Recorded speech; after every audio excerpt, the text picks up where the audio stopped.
Hey guys, it's Kevin here, and over the past couple days I've been experiencing your guys' videos on the vinyl community.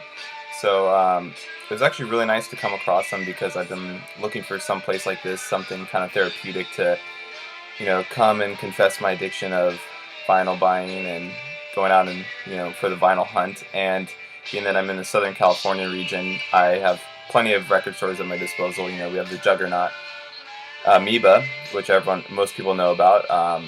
One of the best places. If you can't find it there, you most likely can't find it. But it's definitely a good place to go look and spend a couple hours just digging through the crates. Also, I'll go to Origami Vinyl, which is in Echo Park, close to Amoeba, just a little bit further down Sunset. Then we also have a place called Vacation Vinyl in Silver Lake, and we have Long Beach has Fingerprints, and then out in Riverside there's another place called Mad Platter. So there's quite a few places to go vinyl shopping, or what my friends and I like to do on the weekend, go vinyl hunting. And for the most part, I don't ever touch anything online. I don't go on InSound or anything like that, even though there are some great, deals on there. So if you are stuck somewhere where there's no vinyl shop around, I'm sorry for you, but definitely go through there.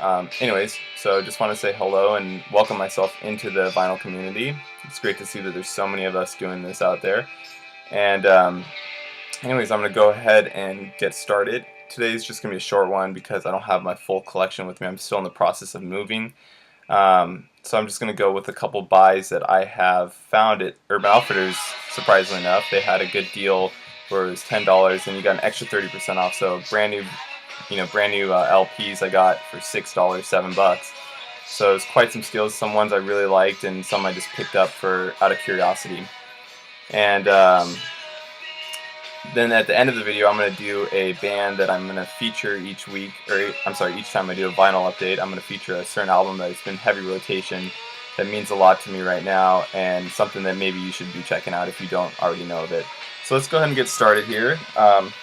First, I'm going to do the first two. I got a couple more, but those are, like I said, in process of moving. So the first two I have with me.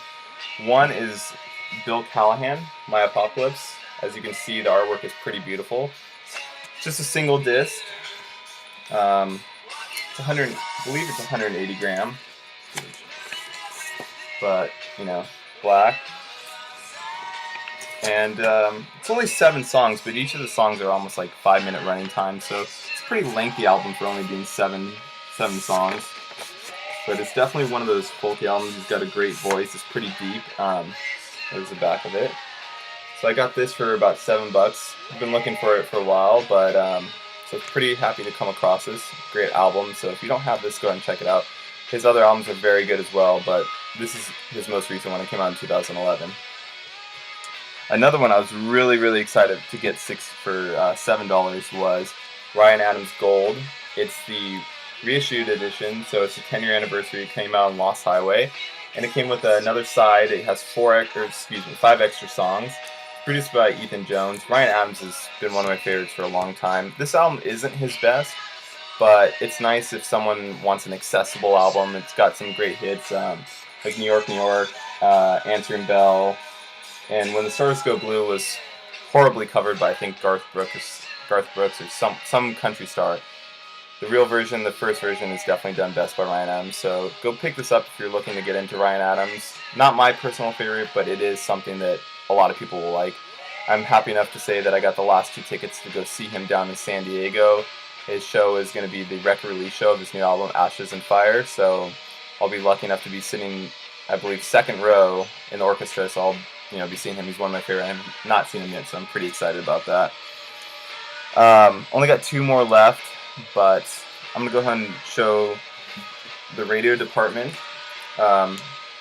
Funny story about this album is that when it first came out, it was a small pressing, I believe.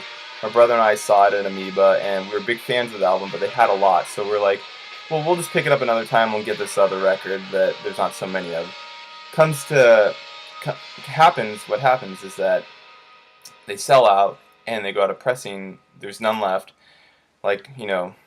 Should have picked it up right away, but there's none left, and they didn't press it for a while, and then happily enough, I was able to pick it up once they reissued it with a couple of the old records like Pet Grief, and the other one eludes me, but this one is called Clinging to Clinging to a Scheme came out in 2010. One of my favorite albums of last year. It's really great. It's a kind of got an electro pop feel, but definitely check this out. Key track on it is Heaven's on Fire, one of my favorites of last year. Also, the David's a classic gem, so go ahead and YouTube this and check a couple songs out if you haven't already heard of it. There's the back, pretty simple.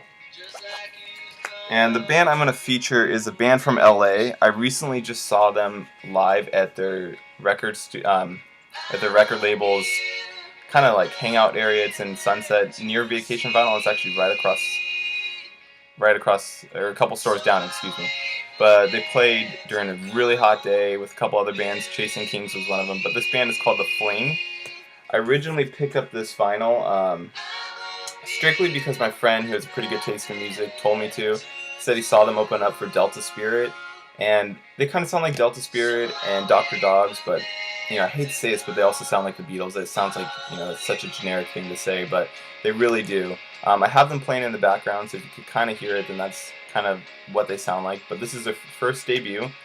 They have an EP coming out near Halloween. I don't know if it's on Halloween, but it's during that week, so it's going to be coming out pretty shortly here.